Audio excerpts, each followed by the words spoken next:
Hello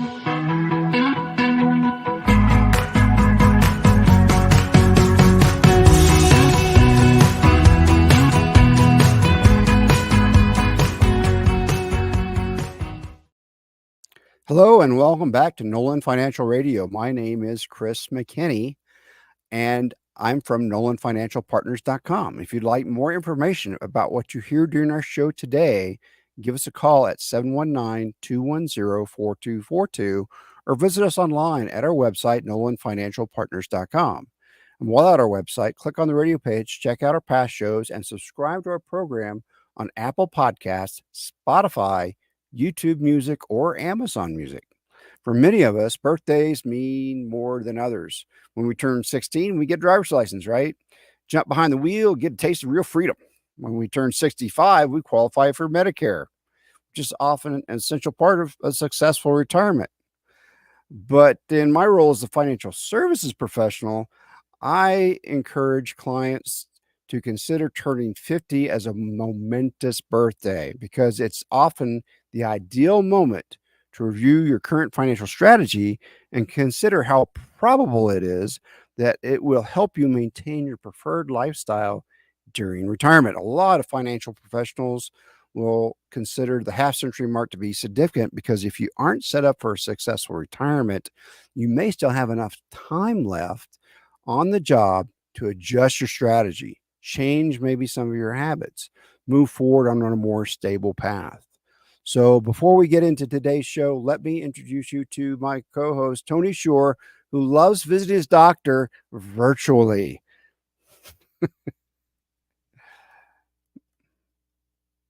You're right. We were just talking about that. I had a virtual doctor's appointment this week because I had a really bad sinus infection, as our listeners heard on our last recording, I'm sure.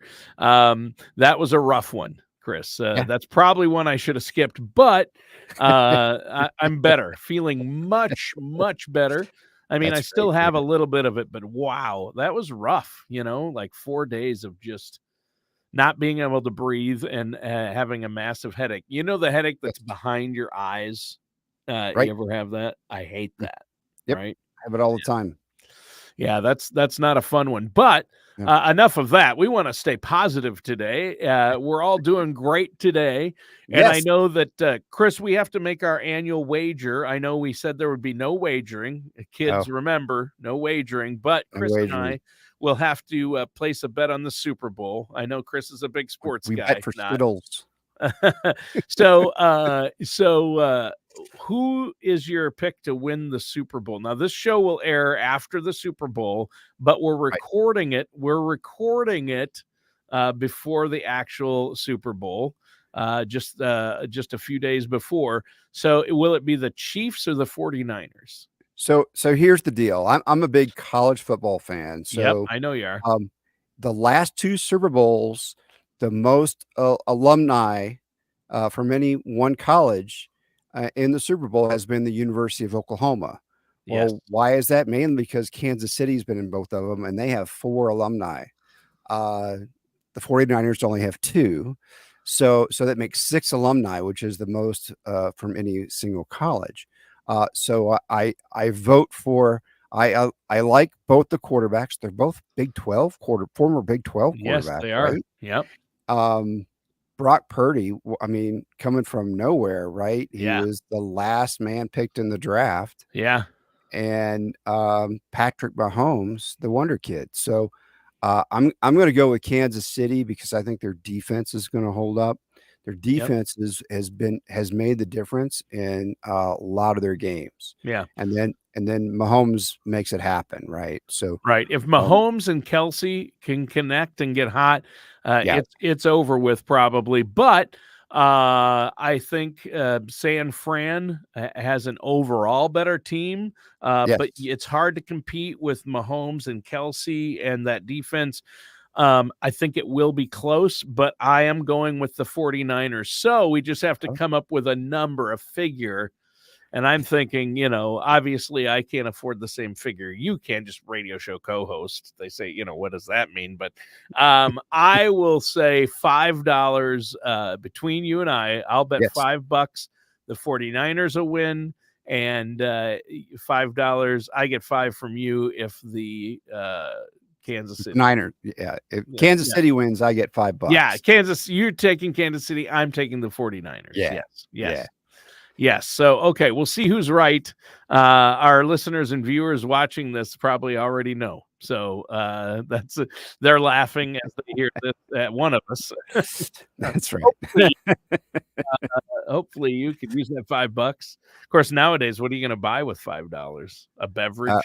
A cup of coffee, yeah. A refreshing beverage. A refreshing beverage. David Letterman once said, Chris, I don't think there's a man, woman, or child alive today that wouldn't enjoy a refreshing beverage. This is true. He was great. Just out of the blue, he'd say things like that. I miss David Letterman. But Chris, how have you been? Good? Yeah, it's been great. It's been cold. But we are throwing out large bales of hay for the horses, so I don't have to carry the small ones every day. The big round bales? Do you do the big round bales? We do big round bales. Yep. So it's I think it's a 1,150-pound bale. Yep. I've got a round bale keeper that I slide over the top of it. Yeah. Yep. They do that on the farm. They do that on the farm where I grew up. Now, when I grew up, it was all square bales, and my dad would be driving the tractor with the baler behind it, and I'd be on the wagon behind that, grabbing those bales as they came out and stacking and doing that all afternoon in the summer heat. You'd be scratchy and I would sweat 30 pounds off each day. I swear. That was hard work, baling. We hired some local talent to haul the hay off the field in the summer. I drove the tractor. Yeah. But then I'm the one that put it out all winter. Yeah. So I dealt with a ton a day. Yeah. I would say baling hay was one of the toughest things I've ever done in my life, and corn detasseling. Those are two of the worst jobs I've ever done. And picking rock. I didn't mind picking rock because you'd ride on the wagon, see a rock, hop off, throw it on the wagon or whatever. Throw it in the bucket. Walking beans, when we used to weed bean fields by hand, entire 80 acres of field, walking it back and forth, just picking weeds. My cousins did that. They had soybeans and peanuts. Yep. It's hard work, but baling is probably the single worst. But now nobody does that anymore. There's no.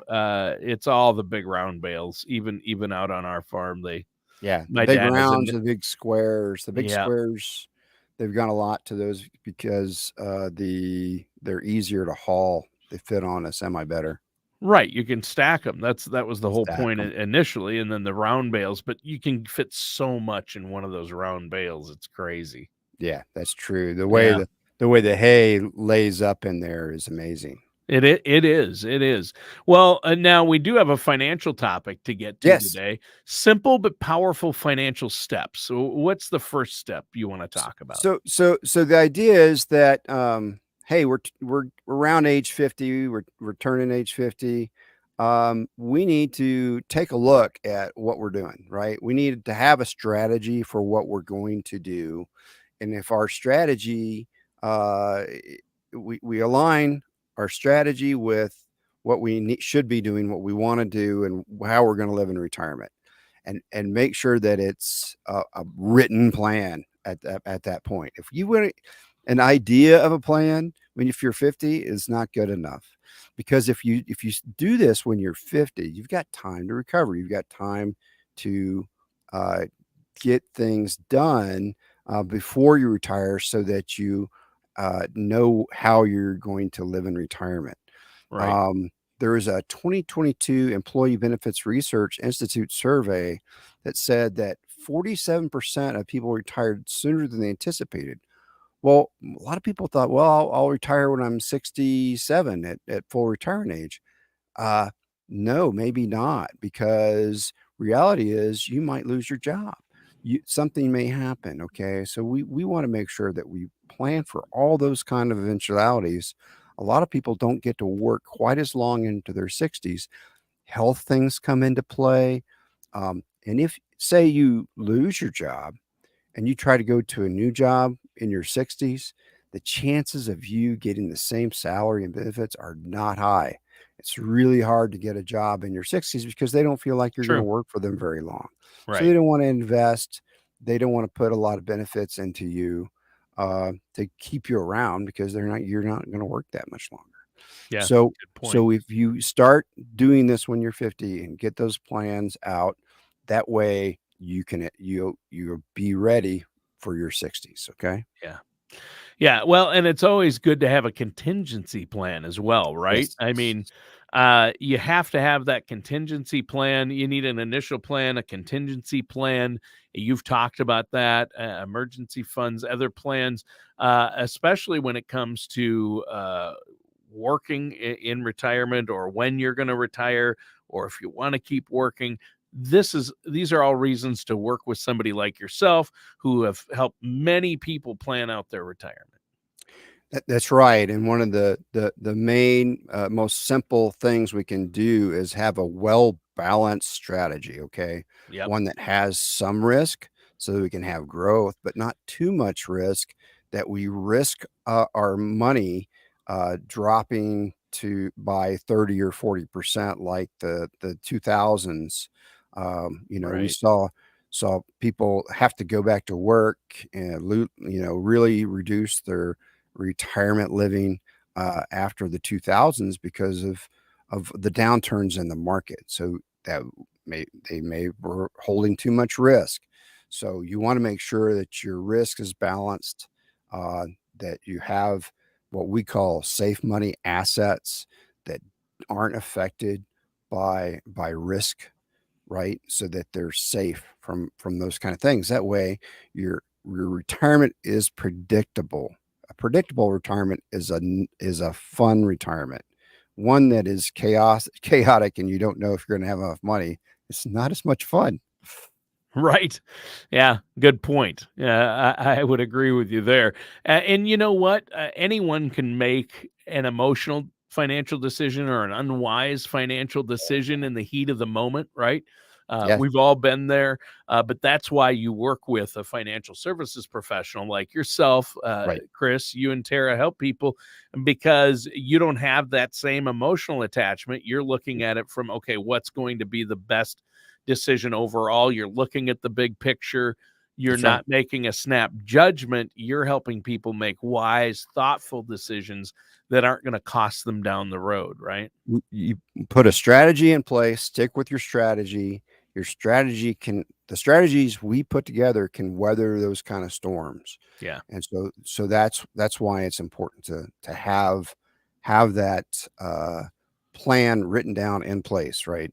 right. Have that idea of I know what's going to happen. I don't care. Market's up, market's down. I'll be okay. Yeah. Um, one of the other things I wanted to point out is that once you turn 50, there's a lot of catch up opportunities uh, in retirement plans. So usually for like an IRA, a personal IRA, you can add $1,000 to what you've been doing in the past, $1,000 in that given year. So it was 6,000, now it's 7,000. And it changes each year, so you need to keep up with what uh, the levels of investment you can put into those. And the same thing with the simple IRA. We have some clients with simple IRAs. Same thing with 401ks. There's a catch-up contribution for 401ks of $7,500 after age 50.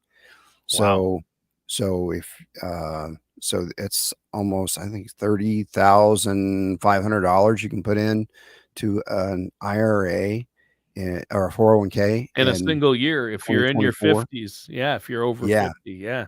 So if you're 50 and you're not contributing that 30,500, maybe you should to look at that and make sure that you're getting your best bang for your buck in all your retirement plans.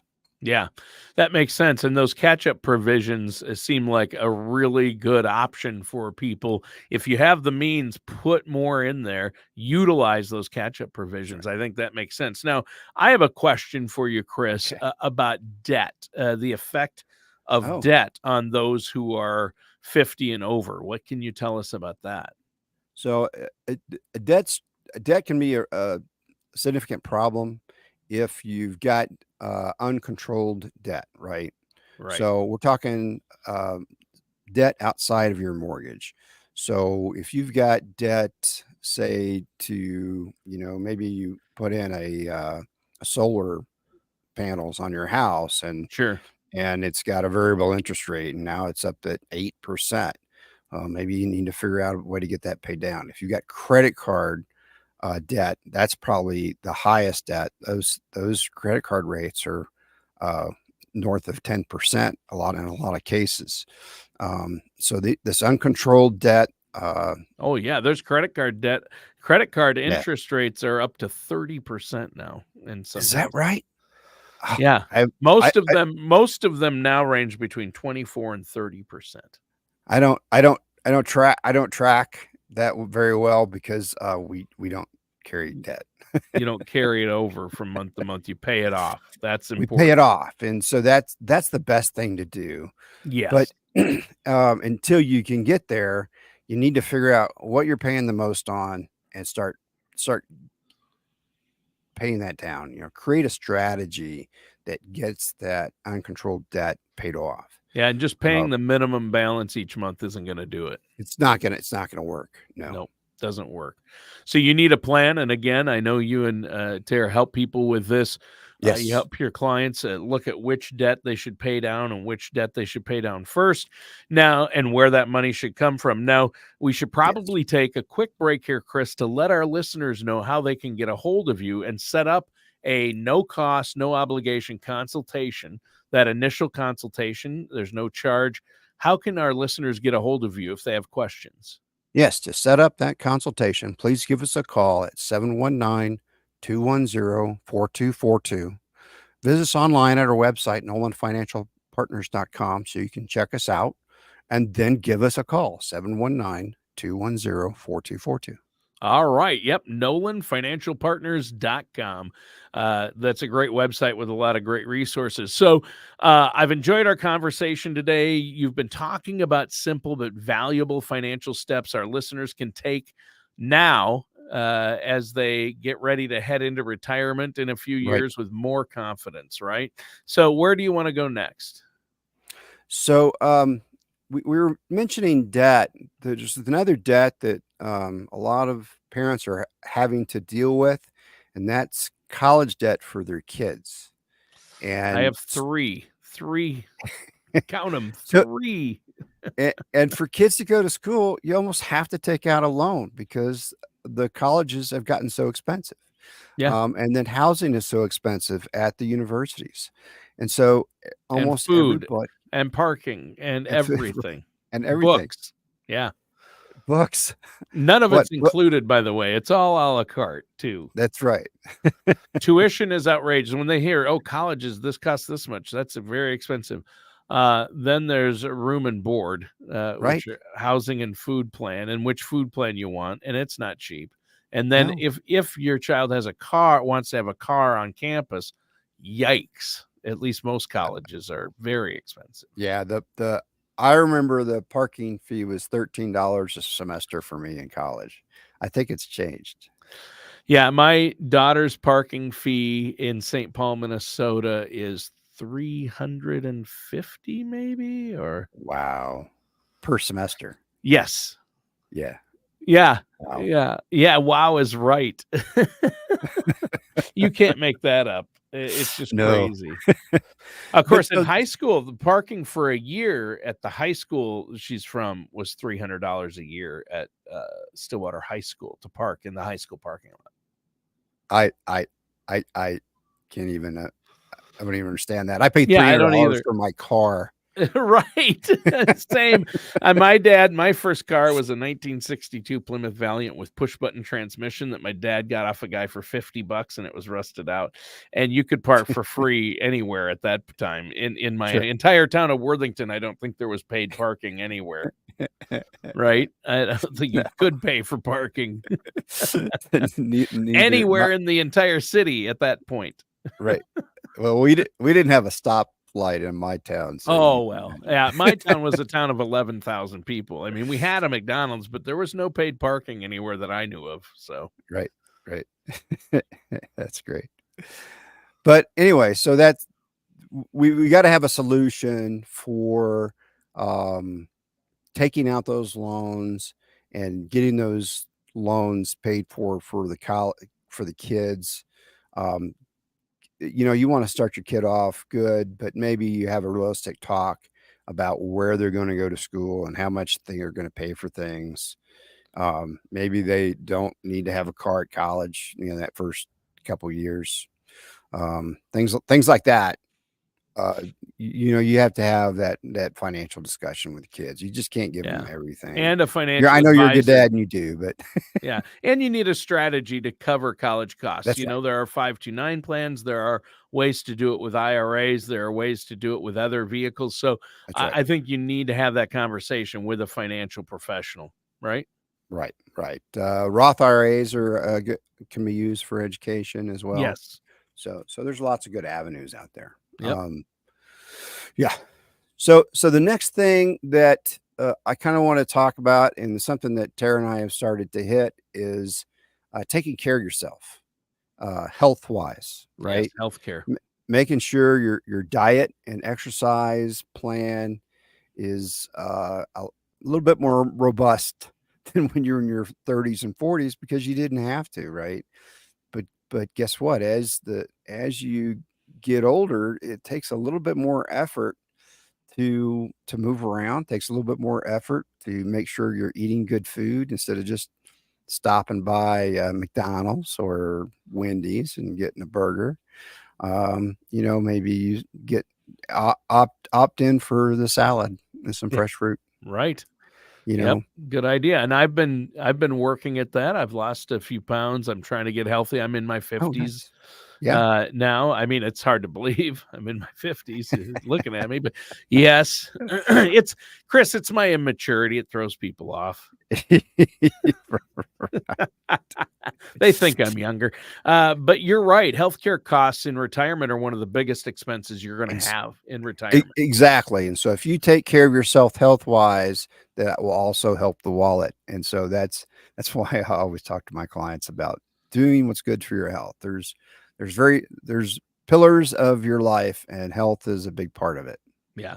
And I think that's a really good point. I mean, eating better, getting more exercise, it's a way to maintain our health, but it's also a way to keep more money in our pocket because of those Yeah. costs.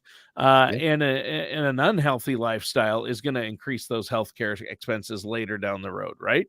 That's right. Because as you go down the road, healthcare expenses it's not going to get cheaper. It never Right. has anyway. Right. I think healthcare costs have gone up, what is it, 20 times over the last 25 years Yes. compared to 2000. And now it's 20 times more expensive.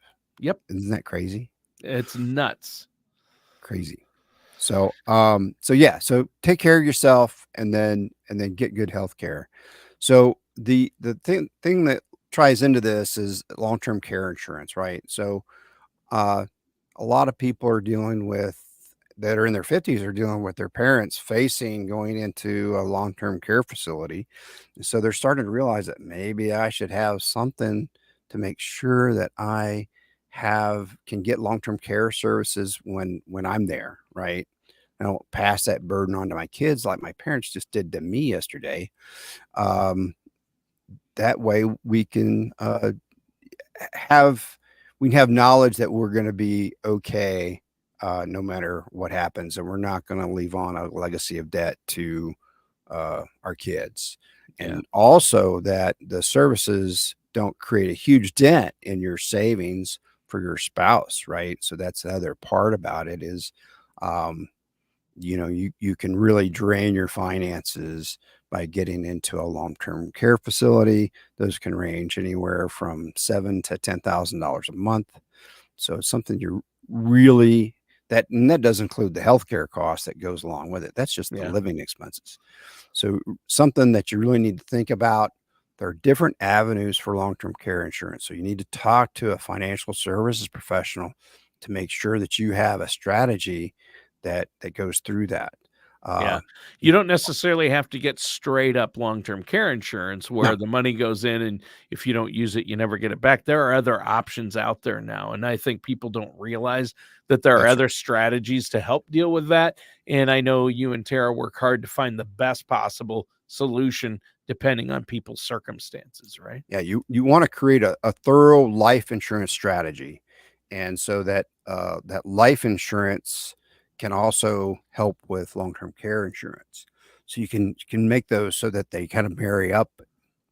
That's the one things we've done for a lot of people, and it's really helped them. And then they still get there's a lot of benefits for doing it that way. So it's something that we can help you look at and create an overall stronger financial Sure. position for you. Sure. So, what's something else? What's the next thing that we've covered long-term care? What's something else that people, as they hit 50, are going to need to think about planning for in Okay, retirement? so here's a downer, and not a heartwarming topic, but I have clients to say, "Well, what happens if I get a divorce?" I'm like, Mm. "What? Yeah, Okay, let's it's a go over tough that." one. It's a tough one. Um, but I mean, maybe you're happily married now, but there's a possibility that a future divorce can happen, right? Yeah, People diverge once their kids are out of the house sometimes, and they just have different thoughts and ideas and plans and goals. And some people want to travel, some people want to stay home. yeah, Some people want to, go hiking in the mountains, and some people want to go sit and watch sports bar. yeah, You know, people want to do different things. So the lifestyle changes are going to happen a lot of times in your 50s because the kids are out of the house, those kind of things. So people are like, what if I don't want to be around this guy or girl anymore? sure. I don't know. We'll figure it out. Let's Yeah. talk about it. Yeah, you have to keep that in mind, and if you think that's a possibility, you want to talk to a financial planner about what the steps would be Yep, and how to plan for it. So, we can't avoid unpleasant topics when it comes to building a thorough financial strategy. that's right. So, what's one more thing before we go that people might want to do? The last thing is they want to update all their key financial and legal documents. So, make sure that their financial service professional knows about all the investments they have. Sure. Uh, Make sure that you have an enhanced planning deal in place. Uh, some pamphlets and some booklets and some log books that can help you go through all that stuff. You know, wills, trust, anything that Powers of uh, attorney, medical directives, things like that, yeah, right? living will is really important to have in place, whether you want the living will or not, is Right. to be stated. So Sure. your spouse knows, everybody knows. Yep, that's important. Well, we're out of time for Oh, today's show. It flew by, Chris. One more time before we go, let our listeners know how they can get a hold of you with questions. yeah, please give us a call at 719-210-4242. Mention the radio show and set up that complimentary consultation. Again, that number is 719-210-4242. All right, sounds great, Chris. And listeners, that does it for today's episode of Nolan Financial Radio with our host, Chris McKinney. Join us again soon for another episode of Nolan Financial Radio. Take care, and we'll talk to you again.